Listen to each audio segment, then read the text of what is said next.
ድንገት እንደ ኤሌክትሪክ የሚነዝር ነገር መላ አካላቴን ያርገፈግፈውና ያንቀጠቅጠው ጀመር። ልክ በፒትስበርግ እንደሆነው አይነት።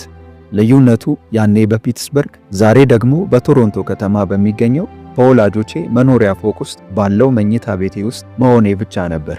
ጊዜው በጣም የመሸ ቢሆንም እኔ ግን በእግዚአብሔር መንፈስ ኃይል ተሞልቼ ከፍተኛ ንቃት ላይ ነበርኩ። በዚህ ሁኔታ ውስጥ ሆኜ በድንገት በክፍሌ ውስጥ ተገኘ። ሕይወቴም ላይመለስ ተለውጦ ቀረ። ወዳጄ በዚህ መጽሐፍ ውስጥ የማካፍልህን ቁም ነገሮች እስከተገበርክ ድረስ ያንተም ሕይወት ይለወጣል። ሕይወቶ በሰማያዊ ረሃብ እንዲሁም በእግዚአብሔር መገኘት እንዲሞላ ይፈልጋሉ? እንግዲያውስ ይህንን ቪዲዮ እስከ መጨረሻው ይከታተሉ። በ1973 ዓመተ ምህረት ታኅሳስ ወር ላይ መኝታ ቤቴ ከሚገኝበት ፎቅ ላይ ሆኜ ለጥቂት ሰዓታት ሰምቻቸው ከነበሩት ሐሳቦች ጋር እየታገልኩ ነበር። ጠንካራና በሚስጥር የተሞሉ ሐሳቦች።